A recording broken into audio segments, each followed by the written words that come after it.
when we went to ear, nose, and throat specialist, he said, you got a real swollen tonsil. We're going to have to get that out of there. He said, we won't know what the cause of it is until we get it out. He said, but there's always a possibility. It could be some sort of a benign growth, but it also could be cancer. When that was first said, I felt to myself that I thought this was cancer. It just felt serious, and didn't let on to my wife that. But after we had the surgery and it was taken out, and you come back in the office, you sit and hear those words. We did find something, and it is cancerous. It's a tough thing to take, but it was followed up quickly at that time with, it's a form of lymphoma, and if you're going to have cancer, you would rather have lymphoma than throat cancer. He said if you had throat cancer, then we're doing surgeries and cutting things out, and it's very difficult. So at that point, my father had lymphoma and recovered from that 25 years ago. However, it wasn't till later on, about a month later, that we realized it was this mantle B cell. I went through 7-week-long sessions of chemotherapy over a 4-month period of time, where I'd come in the hospital, have chemo treatment, stay in the hospital for about 6 days, and then I'd have a couple weeks of recovery to get my strength back and come back in and go through it again.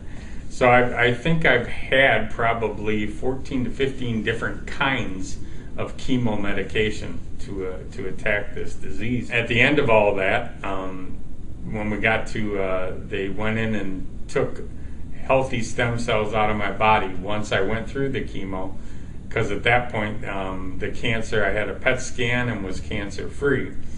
And they went in and got my stem cells. They got about 10 million of these cells out, froze them, which is the process.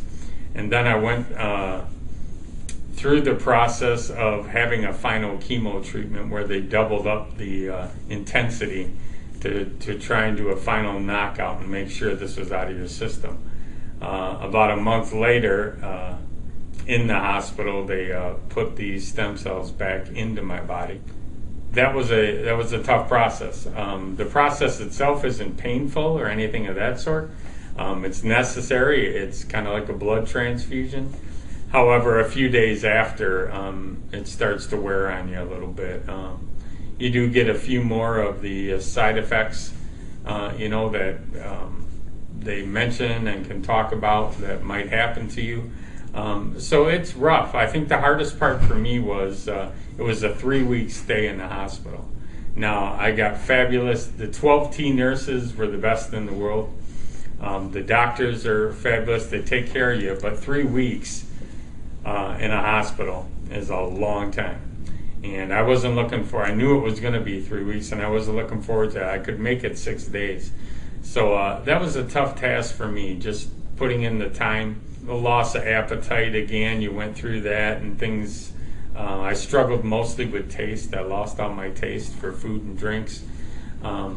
So it was a hard struggle, but when I got out and got home, that was great. Being home was good, and then it was a process of getting back to work. And I'm at a point now where you said 60 days. I'm living a pretty normal life.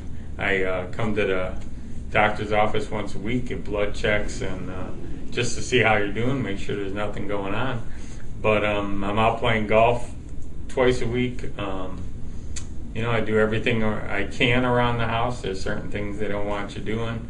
But the main thing for me now is to remain healthy.